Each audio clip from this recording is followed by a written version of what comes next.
Atheism کے بارے میں جب گفتگو ہوتی ہے اور ملحد جو شخص باہر ایتھسٹ ہے، جنرلی وہ کہتے ہیں کہ ہمیں کسی مذہب کی ضرورت نہیں ہے، اور جتنے بھی ادیان و مذاہب ہیں ان کو وہ کرٹیسائز کرتے ہیں اس بات پہ کہ آپ لوگوں نے اپنے لیے خدا بنا لیے، اپنا ایک عقیدہ بنا لیا اور آپ اس عقیدے پہ چلتے ہیں، جبکہ ہم بنا عقیدے کے زندگی کر سکتے ہیں۔ تو کیا واقعاً جو ملحد ہیں یا ایتھسٹ ہیں وہ کسی عقیدے کے بغیر خود زندگی گزار رہے ہوتے ہیں؟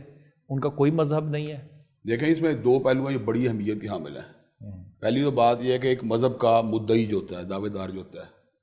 اس کے کائنات کے بارے میں کنسیپٹ جو ہوتے ہیں وہ بڑے روشن ہوتے ہیں اور ان میں کسی قسم کا ابہام نہیں پایا جاتا۔ وہ بڑا کلیئرلی ڈیفائن کرتا ہے کائنات کے بارے میں، وہ کیسے بنی، اس کو بنانے والا کون ہے، کائنات کا نظام جو اس کی مقصد کیا ہے، وہ مقاصد کے بارے میں گفتگو کر سکتا ہے۔ جبکہ ایتھسٹ جو ہے اس کی لائف کے اندر جو ہے نا، وہ کائنات سے متعلقہ نہ تو کوئی پریڈکشن کرنے کی پوزیشن میں ہے اور نہ ہی وہ کلیئرلی کسی چیز کو ڈیفائن کر سکتا ہے۔ اس کے بعد زیادہ سے زیادہ کوئی سائنٹیفک اگر ایویڈنسز ہوں گے بھی تو ان سائنٹیفک ایویڈنسز کی مدد کے ساتھ جو ہے اس کی پریڈکشن جو ہے اس میں پھر بھی ایبسلیوٹ جو ہے نا قطعیت نہیں ہوگی۔ قطعیت اس لیے نہیں ہوگی کہ اس کے اندر جو بھی باتیں ہیں ان کا تعلق جو ہے نا تھیوری کے ساتھ ہے۔ کوئی ایسا لا ہمارے سامنے ابھی تک نہیں آیا جس کو ہم یہ بات کہہ سکیں کہ بڑا پریسائز لا ہے جو ان چیزوں کو ڈیفائن کرتا ہے۔ ہمارے پاس کائنات کے بنانے والی ذات کا بھی ایک معرفت بھی ہوتی ہے، ہمارے پاس اس کے اسماء و صفات کا بھی ایک علم ہوتا ہے۔ ہم اس بات کو بھی سمجھتے ہیں کہ کائنات کا آغاز جو تھا اس کا مقصد کیا تھا۔ یہ ساری کی ساری باتیں جو ہمیں اسکرپچرز کے ذریعے یا نبی کریم صلی اللہ علیہ وسلم کے ارشادات عالیہ کے ذریعے حاصل ہوتی ہیں۔ دوسرا پہلو اس بات کا یہ ہے کہ ہر انسان کی زندگی نشیب و فراز سے عبارت ہے۔ دنیا کا کوئی انسان یہ بات نہیں کہہ سکتا کہ میرے حالات ہمیشہ ہموار رہیں گے۔ ناہمواری انسانی زندگی کا ایک اہم حصہ ہے۔ اس ناہمواری کے دوران کئی مرتبہ انسان اپنے وسائل کے ساتھ، اپنی توانائیوں کے ساتھ اور اپنے پوٹینشلز کے ساتھ پرابلم کو کوپ کرنے کے قابل نہیں ہوتا۔ جب وہ پرابلم کو کوپ کرنے کے قابل نہیں ہوتا، وہ دوسروں سے اسسٹنس مانگتا ہے۔ اس کے والدین، اس کے دوست ساتھی، وہ بھی اس کو اسسٹ کرتے ہیں۔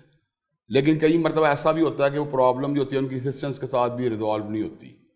تو اب اس کو ایک ایسے طاقتور الہ کی ضرورت ہوتی ہے جو اس کو اس پرابلم سے باہر نکال لے۔ اس میں میڈیٹیشن آتی ہے، دعائیں آتی ہیں، ذکر اذکار آتا ہے، توکل آتا ہے، امید آتی ہے۔ یہ ساری مل ملا کے جو ہے نا اس کو اس گمبھیر سچویشن کا مقابلہ کرنے کی اس میں ایک صلاحیت کو پیدا کرتی ہیں۔ دہریہ جو ہوتا ہے اس سارے کے سارے سینیریو کے اندر اپنی ول پاور سے کچھ بھی استعمال کرنے کی پوزیشن میں نہیں ہوتا۔ اس کے پاس کوئی ایکسٹرا ایسا سورس موجود نہیں ہوتا جو اس کو انرجی پرووائڈ کرے یا اس کو ہوپ دے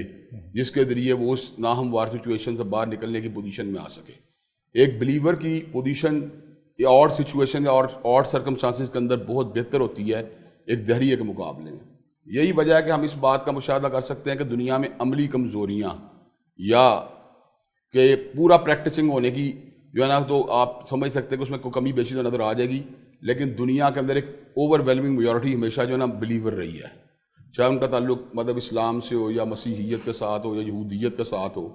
لیکن ہر بندہ جو ہے ایک طاقتور ذات الہ کا سہارا جو ہے اس کو اپنی زندگی میں ضرور تلاش کرتا ہے۔ میں یہ بات سمجھتا کولیکٹیو ہیومن وزڈم کا جو جھکاؤ ہے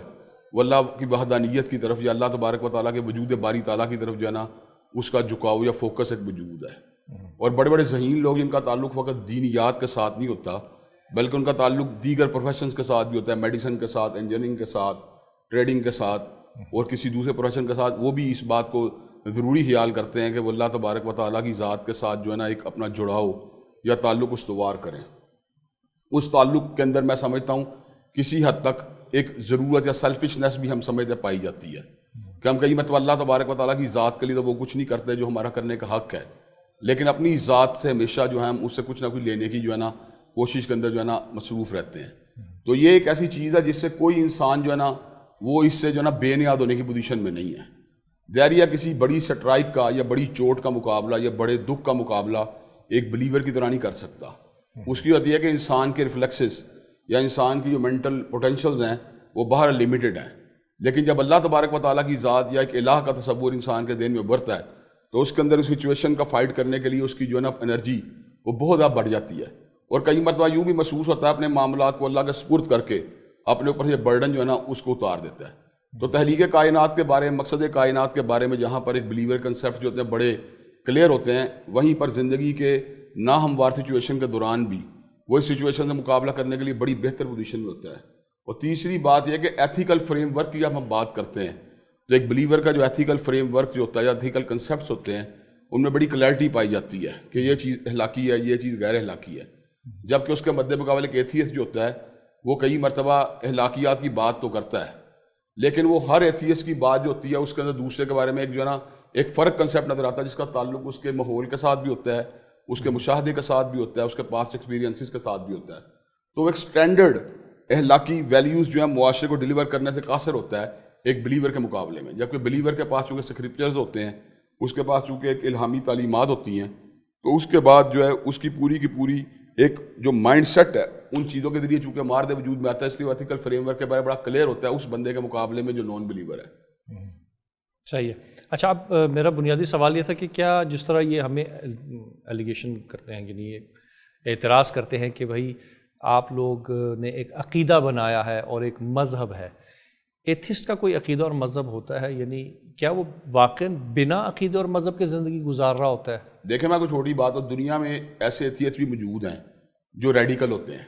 اور ایسے ایتھیسٹ بھی موجود ہیں جن میں ریڈیکلائزیشن نہیں پائی جاتی. ریڈیکل سے مراد ایسے ایتھیسٹ جو مذہب کے پیروکاروں کو انتہائی جو ہے نا غلط نظر سے بھی دیکھتے ہیں اور ان کو ریڈیکیٹ کرنا، ان کو وائپ آؤٹ کرنا لیے ضروری اور یہی ان کا عقیدہ ہوتا ہے، یہی ان کا عقیدہ ہوتا ہے، اور یہی ان کا مذہب یہی ان کا مذہب ہوتا ہے. بس جو ملحد ہے وہ بھی کسی نہ کسی عقیدے اور مذہب ظاہری کے بات ساتھ رہ ہے، رہا ہے. یہ تو تصور بھی نہیں کیا جا سکتا کہ بندہ جو ہے نا کوئی ایسے یعنی مائنڈ سیٹ کے بغیر انسانی زندگی گزر رہی ہو، وہ کسی نہ کسی چیز کو رانگ اور رائٹ کے تناظر میں ضرور دیکھ رہا ہوگا، کیونکہ انسان کے لیے بات ممکن نہیں کہ رانگ اور رائٹ کے کنسیپٹ کے بغیر وہ اپنی زندگی گزار سکے.